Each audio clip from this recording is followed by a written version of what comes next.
Dan ini juga mempermudah euforia digital ini kan luar biasa. Dikit-dikit bikin aplikasi, dikit-dikit bikin aplikasi gitu kan. Nah jadi menyulitkan masyarakat yang berbagai tingkat pendidikannya itu untuk menghafal, memahami itu. Di sektor mana nih yang masih ada kendala dan tantangan di Kalimantan Tengah? Program Pemprov Kalteng adalah pemerataan di bidang kesehatan karena 1,5 kali Pulau Jawa. Terkadang untuk ke ibu kota provinsi misalnya rumah sakit rujukan misalnya terlalu jauh. Ada yang 14 jam darat ya. Udah pernah 14 jam. Iya, darat ya itu Pak ya? Darat. Iya, kalau ibu melahirkan bagaimana? Jadi sehingga ada rumah sakit yang dibangun di daerah yang bertaraf internasional. Gubernur Kalteng mencanangkan 2024 itu disebut dengan Kalteng Bercahaya. Jadi semua sampai desa itu sudah berlistrik. Halo sahabat Indonesia, senang sekali akhirnya saya Berni Fridiari dapat menjumpai sahabat Indonesia kali ini. Seperti biasanya saya akan menghadirkan salah satu tokoh yang cukup inspiratif yang kali ini lagi sowan ke Jakarta. Ada Pak Agus Siswadi, Kepala Dinas Kominfo Kalimantan Tengah. Halo, selamat pagi Bapak. Selamat pagi, sehat Pak? Sehat. Alhamdulillah. Datang ke Jakarta ini dalam rangka untuk menghadiri penganugerahan ya Pak ya? Yang pasti dalam rangka datang ke media Indonesia. Oh ya Allah, Itu harus ya. Oke, betul. Kalau penganugerahan ntar malam. Ntar malam, tapi yang utama datangnya pagi langsung ke sini dulu ya Pak ya. Dulu. Dan sekarang berbincang-bincang dengan teman-teman dari media Indonesia Pak ya. Nah kita akan berbincang-bincang terkait dengan bagaimana pencapaian dari Dinas Kominfo di Kalimantan Tengah itu sendiri. Pak, setelah adanya penguatan nih dari berbagai macam Diskominfo kabupaten, kota gitu kan, kemudian adanya berbagai macam mungkin PKS atau MOU dari masing-masing daerah tersebut. Bagaimana penguatan keamanan data dan integrasi data di daerah Bapak, Pak? Ya, terima kasih sebelumnya Pak Ber, bahwa memang Kalimantan Tengah itu luas sekali, 1,5 kali Pulau Jawa. Integrasi data dan sebagainya SPBE memang tidak mudah ya. Jawa aja ada berapa provinsi? Kita satu, betul. Tapi dan luas. luasnya 1,5 kali itu, 1,5 kali itu. Dan memang sekarang lagi implementasi SPBE ya, yang memang bagaimana mengintegrasi keseluruhan data yang ada di kabupaten kota. Kita ada 13 kabupaten dan 1 kota, yang mana jaraknya itu rata-rata 8 jam, 12 jam darat gitu ya. Nah, alhamdulillah sekarang sudah mulai terutama dalam rangka pemahaman dulu SPBE. Terkadang SPBE ini dipahami sebagai tugas Kominfo gitu, padahal kan banyak OPD gitu ya, yang terlibat Bapeda, kemudian biro organisasi dan sebagainya. Ini yang perlu kita satukan dulu pemahaman bahwa SPBE itu bukan tugas Kominfo semata gitu ya. Nah, alhamdulillah sekarang sudah 8 kabupaten dari 14 itu sudah terintegrasi dengan baik dan juga sudah terintegrasi dengan satu data Indonesia. Oke, jadi sekarang sudah dalam satu data, yaitu adalah di bawah pengawasan Bapak juga ya. Nah, tadi data. kalau ngomongin soal bagaimana menjelaskan atau menyampaikan bahwa itu bukan tugas Kominfo aja, berarti itu tantangan tersendiri Pak untuk menyampaikan SPBE itu sendiri Pak. Betul. Nah itulah yang membuat awal-awal saya masuk di Kominfo itu kan SPBE-nya nilainya cuma 1 saat itu. Oke. Ya karena dianggap begitu SPBE, E-nya itu elektronik kan. Jadi Urusannya udah Kominfo nih ya. Oke, terus? Nah ini yang lalu kita membentuk forum data, kemudian SPBE daerah membuat tugas pokok dan fungsi masing-masing bahwa masing-masing OPD itu punya tugasnya masing-masing gitu dalam rangka penguatan SPBE. Kan kalau perencanaan kan di Bapeda gitu ya. Betul. Kemudian proses bisnisnya ada di biro organisasi. Keuangannya ada di Bapenda, di Badan Keuangan dan Aset Daerah gitu. Nah, alhamdulillah sekarang sudah bisa memahami itu gitu, sehingga bisa jalan. Baik, dari mungkin ada peningkatan dari kemarin Bapak bilang SPBE 1, kemudian sekarang tercatat di saya kalau ada salah mungkin izin koreksi di angka 3. Nah, sebenarnya upaya apa saja sih sudah dilakukan oleh Bapak untuk bisa mencapai di posisi itu, Pak? Integrasi data ya. Integrasi dalam rangka seluruh data perangkat daerah sudah semua terintegrasi ke Kominfo. Kalau dulu kan parsial, jadi masing-masing ngeluarin data, jadi masing-masing kabupaten juga ngeluarin data, sehingga terkadang tuh berbeda gitu begitu. Misalnya saat paparan di provinsi, bupatinya protes, angkanya bukan segitu dong. misalnya angka pertanian dan sebagainya. Nah, dengan adanya satu data Kalimantan Tengah yang sudah terintegrasi dengan satu data Indonesia, nggak ada lagi duplikasi data gitu. Misalnya angka pertanian di sebuah kecamatan sekian, ya udah sama gitu ya. Nah dulu kan karena parsial mengeluarkan data ini berbeda gitu. Ini berbahaya untuk kebijakannya. Berbahaya sekali kalau misalnya salah data. Nah sekarang kalau sudah 46 perangkat daerah sudah terintegrasi semua dalam satu data Kalimantan Tengah yang terintegrasi ke satu data Indonesia. Oke, nama datanya itu ada salah satu aplikasinya untuk bisa diakses Ya, semuanya? satu data Kalteng. Satu data Kalteng, oke. Satu data Kalteng. Baik, dan itu dalam proses pembuatan satu kata Kalteng itu berarti Bapak bagaimana menyesuaikan kepada para unit-unit UPD gitu Pak yang di bawah Bapak? Ya, sekarang kan sudah ada admin masing-masing, jadi setiap ada jadwal pembaharuan data dan sebagainya sudah terjadwal. Jadi dia harus update, ada yang serta-merta harus di-update kan, ada yang per bulan, ada yang per 3 bulan, ada yang per 6 bulan. Dan di kabupaten juga membentuk satu data kabupatennya, misalnya satu data Seruyan, misalnya Kabupaten Seruyan. Nah itu yang terintegrasi ke satu data Kalteng, kemudian kami lempar lagi ke satu data Indonesia. Oke. Jadi semua satu terintegrasi di satu ya Pak ya? Iya, satu data. Dan bagaimana aspirasi dari masyarakat sendiri Pak untuk melihat bahwa integrasi keamanan data saat ini dirasa cukup baik gitu Pak? Ya, bagi masyarakat kan semakin mudah. Dia tidak lagi parsial mencari ke masing-masing perangkat daerah. Ketika saya mencari ke misal kekerasan terhadap anak dan perempuan misalnya, dia tidak perlu lagi ke Dinas Pemuda dan Perempuan, cukup di satu data Kalteng sudah ada jendela-jendela di sana. Masuk di situ udah ada Dukcapil, udah ada Dispora, udah ada dinas-dinas lain gitu ya. Dan ini juga mempermudah euforia digital ini kan luar biasa. Dikit-dikit bikin aplikasi, dikit-dikit bikin aplikasi gitu kan. Nah jadi menyulitkan masyarakat yang berbagai tingkat pendidikannya itu untuk menghafal, memahami itu. Tapi ketika dia masuk di satu data Kalteng, kemudian ada aplikasi pendampingnya itu Kalteng Berkah namanya. Jadi semua aplikasi di perangkat daerah itu masuk ke sana semuanya. Jadi ketika saya masuk Kalteng Berkah misalnya, oh di sana sudah ada Dinas Pemberdayaan Perempuan, di sana sudah ada PTSP dan sebagainya. Tidak perlu lagi dia menghafal PTSP bla bla bla .go.id dan sebagainya. Karena ada ribuan kan macam. Ya saya bilang tadi, salah satu dampak negatifnya adalah euforia dari digital, era digital itu. Semua berlomba-lomba untuk membuat bikin aplikasi. Padahal kenapa tidak mengembangkan aplikasi yang ada saja? Jadi bikin fitur-fitur baru gitu ya, tambahan. Jadi tidak membuat aplikasi baru. Aplikasi baru ini juga rawan terhadap kebocoran data, kemudian keamanan data juga rawan. Kadang-kadang kan aplikasi ini dengan harga yang murah dan sebagainya, udah launching gitu ya, tanpa melalui namanya pentest kelayakan sebuah aplikasi itu bisa dijalankan. Nah, jangankan itu, kementerian aja bisa bocor tuh. Betul. Apalagi di daerah gitu kan. Apalagi dalam proses masuk aplikasi tersebut biasanya membutuhkan data-data pribadi ya Pak ya. Dan itu sangat mudah sekali untuk sebagai pengguna baru atau mungkin yang tidak mengerti untuk bisa menyampaikan data pribadi mereka. Seperti itu ya Pak ya. Berarti di Kalimantan Tengah sendiri sudah mulai untuk satu integrasi data itu sendiri sehingga meminimalkan untuk aplikasi yang lain. Seperti itu ya. Jadi ada satu data Kalteng khusus data. Kemudian ada Kalteng Berkah itu semua sistem aplikasi yang di perangkat daerah itu masuk ke sana. Jadi dia nggak perlu lagi masuk ke PTSP, nggak perlu lagi masuk ke Dukcapil, dia masuk di situ aja. Ketika dia masuk di situ udah kelihatan tuh jendela-jendela sudah ada untuk masuk ke sana gitu. Jadi agak memudahkan, jadi ratusan bahkan ribuan aplikasi bisa masuk di satu pintu aja. Luar biasa. Oke baik Pak. Nah peningkatan transformasi digital di berbagai sektor tuh cukup mulai juga menjadi satu hal yang menjadi tantangan juga. Ada sektor pendidikan, kemudian kesehatan, pemerintahan. Nah, di sektor mana nih yang masih ada kendala dan tantangan di Kalimantan Tengah? Salah satu lambatnya digitalisasi di Kalteng itu adalah pertama karena luasnya ya. Kedua blank spot masih tinggi. Di Kalteng tuh masih ada 321 titik blank spot. Oh iya. Jadi blank spot itu terbagi dari dua kategori. Yang betul-betul blank, tidak bisa nelpon, tidak bisa internet. Itu yang di daerah pedalaman itu daerah ya? pedalaman. Oke, baik. Ada yang kategori blank spot itu juga adalah tidak bisa internet, bisa nelpon saja gitu ya.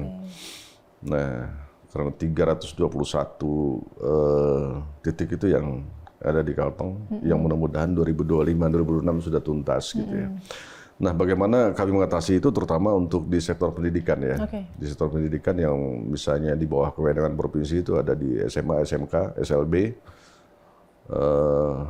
memperkuat dengan Starlink saat ini. Jadi di SMA, SMK di daerah yang blind spot itu program tahun 2024 itu ada 200 miliar untuk pengadaan Starlink agar bisa sektor pendidikan untuk percepatan digitalisasi. Karena repot selama ini untuk SMA, SMK yang blind spot, mereka harus ujiannya ke kecamatan. Nah, karena yang ada jaringan internetnya. Nah, itu salah satu hambatan, tantangan juga bagi kita. Kalau di sektor pariwisata Pak, kebetulan kan kalau misalkan Kalimantan Tengah itu sendiri juga banyak, masih alamnya masih kuat sekali ya Pak ya. Nah itu bagaimana Pak untuk itu? Kalau sektor pariwisata tidak mengalami hambatan sebagaimana sektor pendidikan ya. Kita juga punya ajang yang namanya Festival Budaya Asian Mulang, itu dilaksanakan setahun sekali dalam rangka hari ulang tahun Kalteng, dan itu festival terbesar. Ya. Bulan apa itu biasanya Pak? Bulan Mei. Oh bulan Mei, oke. Ya datanglah nanti ke sana, boleh. Terus? Jadi bagaimana melihat sepekan budaya Dayak gitu ya. Oh iya. Sepekan budaya Dayak di sana digelar selama 8 hari. Dan di situ untuk melihat kearifan dari kabupaten dia muncul di festival itu gitu ya. Misalnya dari Mulong Raya, misalnya dari Kabupaten Seruyan yang ada 13 kabupaten itu semua tampil di Festival Budaya Asian Mulang itu dan dilaksanakan sepekan. Ya kalau pariwisata kurang terlalu terhambat ya dibanding sektor pendidikan. Sektor pendidikan ini kan karena rutin setiap hari kan pembelajaran online dan sebagainya yang mereka harus dapatkan. Kalau jaringan belum merata, itu tantangannya bagi kami. Dan tadi harapannya di 2026 lah ya Pak ya, untuk bisa harapan 2026 mulai terbuka lah untuk daerah-daerah bisa itu. tuntas lah blank spot di sana. Yang kami sebut dengan merdeka sinyal. Gitu Merdeka sinyal. Daerah mana saja itu Pak kalau boleh disampaikan? Hampir di semua kabupaten. Oh ya? Ya Bali bisa bayangkan lah luasnya 1,5 kali Pulau Jawa tuh begitu besar gitu ya. Jawa aja ada beberapa provinsi kan. Kita 1,5 kali itu, jadi geografis yang begitu sulit. Nah itu juga bagian daripada hambatan terhadap percepatan digitalisasi. Karena hampir seimbang angka blank spot itu dengan angka desa belum berlistrik gitu ya. Nah sementara Gubernur Kalteng mencanangkan 2024 itu disebut dengan Kalteng Bercahaya. Jadi semua sampai desa itu sudah berlistrik. Nah artinya internet bisa mengikuti itu gitu ya.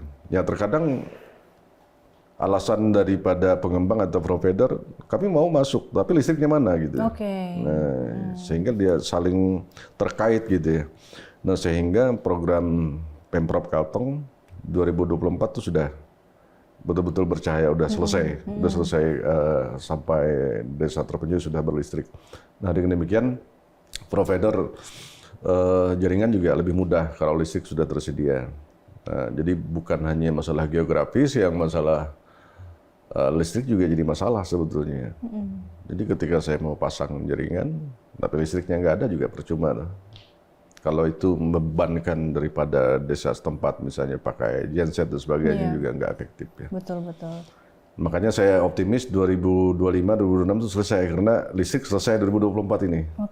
Nah itu duluan gitu ya. Iya, luar biasa banget ya. Jadi benar-benar tantangan sendiri karena dari geografis itu sendiri ya Pak ya, sehingga membuka untuk provider atau mungkin internetnya berawal dari kelistrikan itu sendiri. Dan nanti dari Kalteng Bercahaya, insya Allah di 2024 ini akan selesai seperti itu ya Pak ya. 2024. Nah kira-kira langkah yang akan dilakukan ini kan 2024 sudah hampir mau selesai nih Pak. Di 2025 ini, gebrakan-gebrakan apa yang akan dilakukan oleh Pak Agus ini? Secara keseluruhan ya, Pemprov Kalteng bukan hanya Kominfo maksud saya, tetapi di program Pemprov Kalteng adalah pemerataan di bidang kesehatan, karena 1,5 kali Pulau Jawa. Terkadang untuk ke ibu kota provinsi misalnya rumah sakit rujukan misalnya terlalu jauh. Ada yang 14 jam darat ya. Udah pernah 14 jam. Iya, darat ya itu Pak ya? Darat. Iya, kalau ibu melahirkan bagaimana itu? Oke. Jadi sehingga ada rumah sakit yang dibangun di daerah yang bertaraf internasional. Misalnya sekarang yang sudah akan operasi di akhir Desember ini rumah sakit di Kecamatan Hanau, Kabupaten Suruyan, itu akan melingkupi daerah wilayah barat. Ada 45 kabupaten di sana, jadi nggak perlu ke Palangkaraya lagi, nggak perlu ibu kota gitu ya.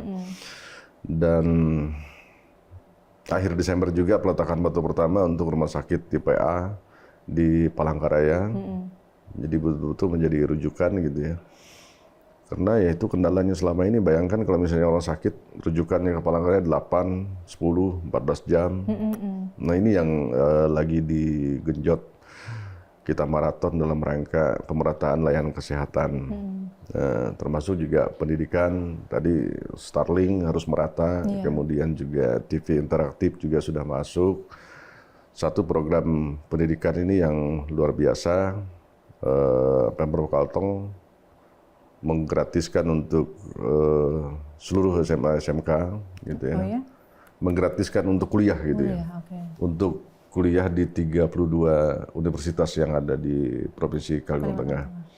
Termasuk juga ada insentif guru, kemudian 5.000 rumah guru 0% DP gitu ya. Jadi ketika Pak Gubernur itu ke daerah, melihat ternyata masih banyak tenaga pengajar nih yang belum memiliki rumah yang layak huni ya. Sehingga ada program itu, jadi pemerintah membayar DP-nya, kemudian guru dikasih gratis 0%. Nah.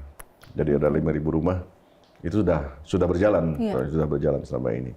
Termasuk sekolah SMA, SMK, SLB tadi.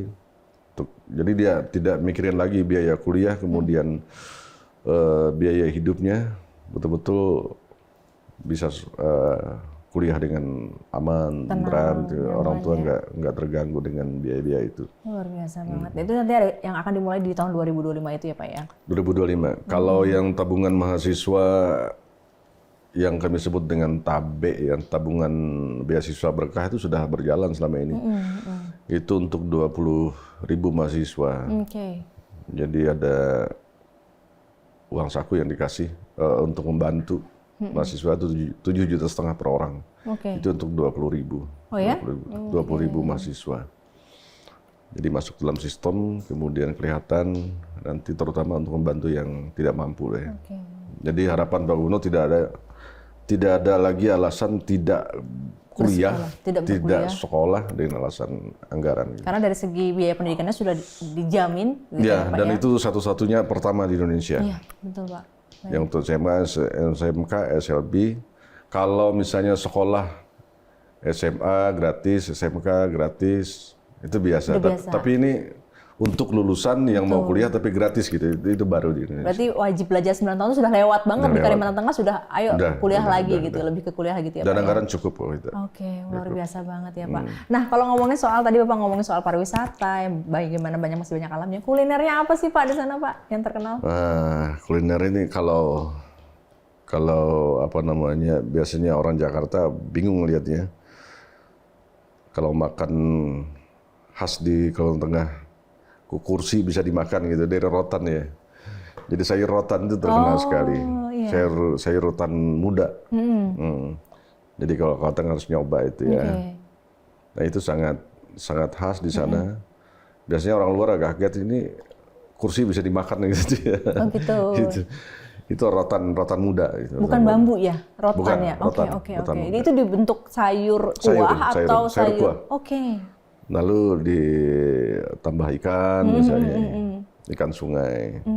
Ikan masih banyak di sana ya? Masih banyak. Ikan masih asri banget ikan di sana ya Pak ya? Ikan sungai masih banyak.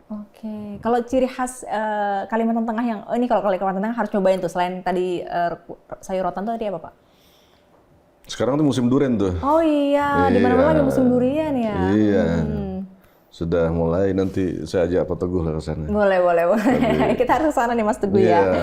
Oke, Pak Agus, tadi kita udah berbicara banyak terkait dengan di segmen 1 tentang bagaimana pencapaian dan juga apa yang akan dilakukan oleh teman-teman di Kalimantan Tengah. Sekarang di segmen kedua boleh dijawab cepat saja Pak, kita game singkat gitu kan.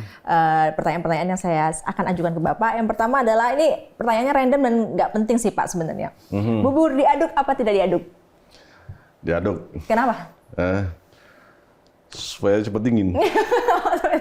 Ya, benar. Kalau nggak diaduk kan panas sekali dia. Jadi dan lebih merata rasanya ya. Iya. Oke, baik. Yang kedua, nasi uduk apa nasi kuning? Nasi uduk. Kenapa? Nasi kuning udah biasa di Kalteng. Oh gitu ya. Khasnya Iya. juga ya, kayak Kalimantan Iya. Tengah tuh khasnya juga nasi Nasi kuning. kuning Ya. Oke, jadi Iya, nasi uduk. setiap- Di Jakarta udah nyobain belum nasi uduk? Udah. Oke. Oke, baik. Yang Kalau nasi ketiga, kuning terlalu hampir tiap hari gitu. yang tiap hari karena itu udah kayak makanan biasa ya Pak ya. Kalau di biasa. sini kan kayak ulang tahun doang loh Pak. Kalau Iya. makan nasi kuning, kalau di sana udah biasa ya Pak Nasi ya. uduk nggak jarang sih. Oke. Yang ketiga, sate ayam apa sate kambing? Kalau saya kambing. Ya, menurut saya nggak ada alasannya. Sate ayam udah biasa. Udah biasa ya, kalau Iya. kambing Kalau lebih- sate kambing kan biasa bercita rasa beda penyajian, beda tempat di mana kita makan bisa beda rasa kan. Kalau ayam rata-rata. Oke, baik. Oke, baik. Terima kasih Bapak Agus. Terakhir mungkin Pak closing statement dan mungkin apa yang disampaikan kepada warga Kalimantan Tengah, boleh silakan Pak. Terima kasih terutama untuk media Indonesia yang sudah mengundang kami. Karena prinsip membangun itu bukan dari Jakarta, membangun itu dari daerah. Jadi sering-seringlah mengundang kami daerah ke Jakarta gitu ya. Karena pembangunan yang sesungguhnya itu adalah membangun Indonesia itu dari desa, dari daerah. Agak keliru kalau membangun itu dari Jakarta ke bawah gitu ya. Jadi kalau seperti kami dari daerah ini sangat berterima kasih diundang bisa menyampaikan sesuatu yang barangkali belum terbuka, belum terinformasikan dengan baik, terutama melalui media. Saya juga ucap terima kasih kerjasama media Indonesia selama ini sudah 4 tahun, juga telah turut membantu menginformasikan tentang Kalimantan Tengah. Nah saatnya juga kami mengundang orang Jakarta untuk ke daerah gitu. Marilah melihat Indonesia itu dari daerah, melihat bagaimana keunikan, kearifan di daerah, sehingga bisa menjadi referensi kita dalam membangun Indonesia. Untuk seluruh masyarakat Kalimantan Tengah, saya ucapkan terima kasih, menyampaikan pesan Bapak Gubernur. Terima kasih atas dukungan dan kontribusi semua masyarakat Kalimantan Tengah selama ini dalam membantu pembangunan di Kalimantan Tengah. Karena Bapak Gubernur Kalimantan Tengah akan berakhir tanggal 7 Februari tahun 2025 mendatang. Kami atas nama beliau menyampaikan permohonan maaf dan juga terima kasih kepada seluruh masyarakat Kalimantan Tengah. Terima kasih. Assalamualaikum warahmatullahi wabarakatuh. Waalaikumsalam warahmatullahi wabarakatuh. Terima kasih Pak Agus untuk bincang-bincangnya. Nanti kita lebih bincang-bincang lagi langsung kayaknya on the spot dari Kalimantan Tengah, kayaknya seru ya Pak. Oh, seru. Seru. Oke, baik. Terima kasih Pak Iya. Agus. Baik, sahabat Indonesia, berikut tadi kita perbincangan kita. Nanti mungkin akan ada part-part selanjutnya. Kalau di TikTok mah, kalau rame lanjut part 2 gitu ya Pak ya. Boleh. Oke, kita akan ketemu lagi di lain kesempatan. Saya Berni Fridiari, pamit undur diri. Sampai jumpa.